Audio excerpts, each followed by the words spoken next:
श्रीराम समर्थ. संत एकनाथ महाराज कृत भावार्थ रामायण बालकांड अध्याय 18. या अध्यायात नाथ महाराज सीतेच्या स्वयंवराचं निरूपण करतायत. ते स्वयंवरासाठी कोण कोण राजे आले ते सांगताना नाथ महाराज म्हणतात, आले तपस्वी ऋषीवर, आले यक्ष किन्नर गंधर्व, स्वयंवरा आले निशाचर, दैत्य महावीर तेही आले. निशाचर म्हणजे राक्षस. पण ते आले ते तर झालंच, पण त्यांच्याबरोबर चांगली राजे आलेले होते.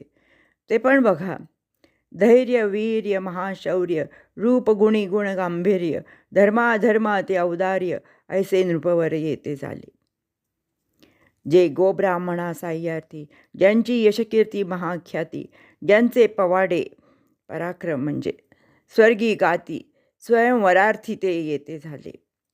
जे दाने देती सर्वस्व, ज्यांची वैकुंठी वर्णिती वाढव म्हणजे सामर्थ्य वाढलेलं त्यांचं, ज्यांचे त्रैलोक्य प्रसिद्ध गौरव, तेही राजे येते झाले. ज्यांच्या शस्त्रांचा महामार, साहो न शक्ती सुरासुर, जे दानी नित्य तत्पर, ते नृपवरही येते झाले. दाने दळे बळे प्रबळ, 96 कोळींचे भूपाळ, येत झाले सकळ, सीतार्थी केवळ स्वयंवरा. स्वयंवरी व धनुष्याचा पण, ते जानके आणावे आपण, ज्यासी असेल अंगवण म्हणजे बळ शक्ती सामर्थ्य, तो त्यासी गुण लावेल. गुण म्हणजे प्रत्यंच्या दोरी, ती त्या दोरी लावू शकेल धनुष्य उचलून. तर तो स्वयंवरासी पण होता जनक राजाचा. ते आपण पाहिलं, परशुरामाची कथा आपण पाहिली, त्याच्यावरूनच ठेवलेलं आहे जनकाने ते धनुष्य. तर काय म्हणाले काही ऋषी, तर बोललेले महाऋषी, आधी आणावे नवरीसी, मग आणावे धनुष्यासी, वचन सर्वांसी मानले. ते महर्षी म्हणाले की आधी नवरीसी म्हणजे नवी सीता, तिला आणावे आणि मग धनुष्य आणावे. आता सीतेचं वर्णन खूप छान केलं आहे नाथ महाराजांनी, की ती कशी पूर्णपणे राममय झालेली होती. पण त्यांची भेट, रामाची आणि सीतेची भेट जे पुष्पवाटिकेत झाली, तेव्हापासून सीता ही पूर्ण राममय झालेली होती. तिच्या मनात एकच येत होतं, आणि ते मी एका मराठी गाणे, एक जुनं गाणं आहे, त्याची एक ओळ सांगते, म्हणजे सीतेची परिस्थिती तुमच्या लक्षात येईल. मी मनात हसता प्रीत हसे, मी मनात हसता प्रीत हसे, हे गुपित कुणाला सांगू कसे, हे गुपित कुणाला सांगू कसे, हे गुपित कुणाला सांगू कसे. सीतेचं सगळं शरीर, तिचे अलंकार, तिची वस्त्र, तिचे आभूषणं, सर्व काही राममय झालेलं होतं. रामावर तिची प्रीती चढलेली होती, आणि हे गुपित आता कोणाला सांगणार ती. म्हणून सीतेचं वर्णन इथे नाथ महाराज जवळजवळ 70 ओव्यात करतात. आता धनुष्य जे आणलं, विश्वामित्र ऋषी म्हणले जनक राजासी, आता आणा धनुष्यासी. तर धनुष्याशी आणायला जेव्हा ते निघाले, तेव्हा 5 शते महावीर लागली. त्या धनुष्य ओढायचं होतं, त्याला 5 शते म्हणजे 500 महावीर लागले. ओढिता न ओढे अणुमात्र, मग मागे गजभार लोटती, जे जे मार्गे भेटती त्यांसी, ते लाविती ओढावे असी, एवम अतिप्रयासी धनुष्य सभेशी आणले. आता हे धनुष्य तर आणले, तर जनक राजा सांगे सकळांसी, हरे येणेची त्र्यंबकेसी, बाणे भेदिले त्रिपुरासी, आणि दक्ष यागासी विध्वंसिले, येणेची धनुष्ये करी, 21 वेळा धरितरी, परशुरामे केली निक्षत्री, ते हे स्वयंवरी आणलेपणा. या धनुष्यात उचलून जो पुरुषार्थे वाहिल गुण, त्यासी सीतेचे पाणी ग्रहण, घडेल जाण त्रिशुद्धी.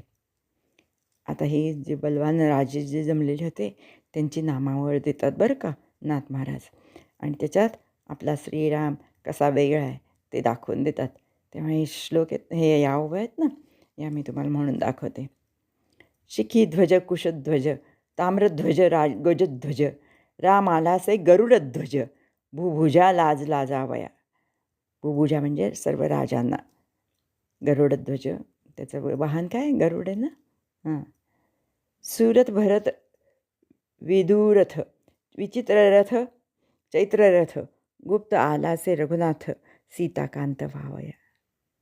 वीरसेन वीरघ्न, भारसेन भद्रघ्न, तेथे आलेसी रघुनंदन, सीतारमण प्रतापे. जयपाळ अजयपाळ वीरपाळ विजयपाळ, राम आलासे प्रणतपाळ. प्रणतपाळ म्हणजे शरणागतांचा प्रतिपाळ करणारा. धनुर्बळ भंगावया. चित्रकेतू विचित्रकेतू श्वेतकेतू मधुकेतू, राम आलासे भक्तकेतू, गर्व घातू रावणाचा. केशी कारुष कलिंग, मद्र माथुर अंगवंग, राम आलासे श्रीरंग, धनुर्भंग करावया. बघा त्यांच्यात हा राम कसा वेगळा त्यांनी दाखवून दिला आहे नाथ महाराजांनी. ते राजे धरोनी अंगवण म्हणजे पराक्रम बळ धरून, धनुष्य वाहू पाहती गुण, तव तेथे आला रावण, मुळे वीण अतिगर्वी. मुळे वीण म्हणजे पत्रिका त्याला नव्हती तरी तो आला. आता रावणाचे आगमन झाल्यावर सर्वच राजे हे धाक झाला त्यांना रावणाला म्हणल्यावर. गर्वे बोले रावण, मज करता सीता हरण, येथे निवारू शके कोण, परी पुसूपण गौर स्वयंवराचा. रावण करता सीता हरण, येथे निवारू शके कोण, परी पुसू या स्वयंवराचा. रावण पुसे जनकासी, कोण पण या स्वयंवरासी, येरू म्हणे जो गुण वाहील धनुष्यासी, सीता त्यासी वरील. येरू म्हणजे जनक राजा म्हणला, जो धनुष्य उचलून त्याला दोरी लावेल त्याला त्या सीता मिळेल.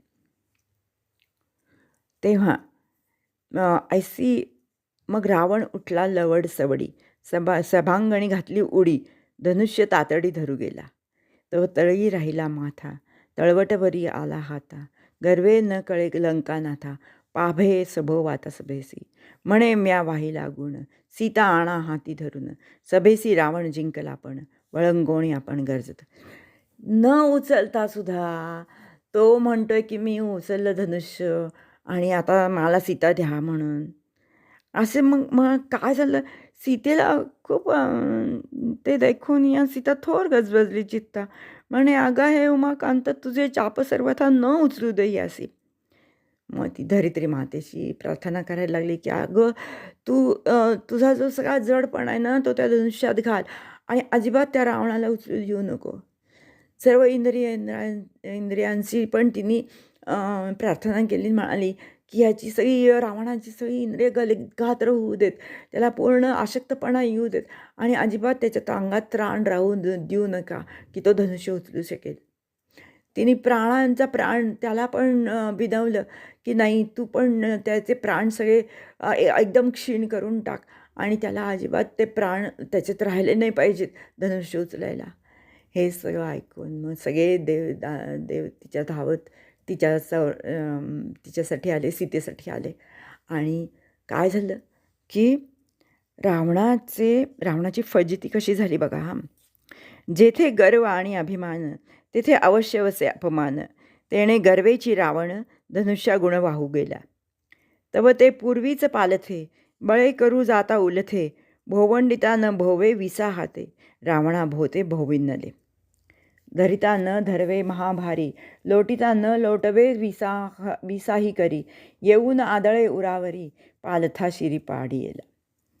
पहा त्याला कसं त्याच्या छातीवर कसं धनुष्य पडलं ते बघितलं आता आपण. 10ही घरघरती गळे, 20ही वटारले डोळे, मुखी होऊन लाळ गळे, गात्रे विकळ पडली पै. प्रधान धाविन्नला कैवाडे, धनुष्य काढू जाताकडे, रावणाची रगडती हाडे, अति चडफडे आक्रंदे. जनकासी म्हणे रावण, धनुष्य माझा गेला प्राण, इंद्रजित आणि कुंभकर्ण, कुळ निर्डालन करती तुझे. बघा इतका गर्व, बघा त्याला इतका अहंकार, बघा की एवढं धनुष्य पडलं, एवढी आपली फजिती झाली आहे, एवढं आपलं नाम वाईट झालं आहे, आणि तरी तो म्हणतोय की इंद्रजित आणि कुंभकर्ण कुळ निर्दालन करती तुझे. बघा आता आहे का. तर मग जनकाचं कसं असतं, जनकाचा मग रावणावर रावणाची त्याला दया येते. जनकासी भूत दया भारी, घाई सापडल्या वैरी, त्यासीही भावे परोपकारी, तोची संसारी परमार्थिक. मग तो रावणाला सावध करतो. रावण उठतो आणि मग म्हणतो, माझं झाला अपमान, आता धनुष्य वाहिलं कोण, ते पहावया विंदान, क्रोधे रावण बैसल. धनुष्या गुण न चढविता, जनक कोण असी देईल सीता, तरी मी त्याच्या करीन घाता, क्रोधे क्षुद्रता पाहू ठेला. असं त्याला असं वाटलं की आपल्याला नाही उचलले तर आता कुठल्या राजाला उचलणार आहे, कोणालाच उचलणार नाही आहे. मग हा जनक कोणाला देणार सीता, बघतोच मी माझ्याशिवाय कोण वरिष्ठ आहे आणि कोण बलिष्ठ आहे ते. अशी रावणाचा तो सगळा अहंकार, रावणाची एवढी दुर्दशा होऊनही त्याचा अहंकार गेलेला नाही आहे बघा. आणि आता पुढची जी कथा आहे की रामाने कशी त्याला धनुष्य उचलले, कशी दोरी लावली, कसं त्याचा पण जिंकला सीतेचा, ती कथा आपण पुढच्या अध्यायात बघूयात. हा अध्याय 18वा अध्याय इथेच संपला. श्रीराम जय राम जय जय राम, श्रीराम जय राम जय जय राम, श्रीराम जय राम जय जय राम, जय जय रघुवीर समर्थ, श्रीराम समर्थ.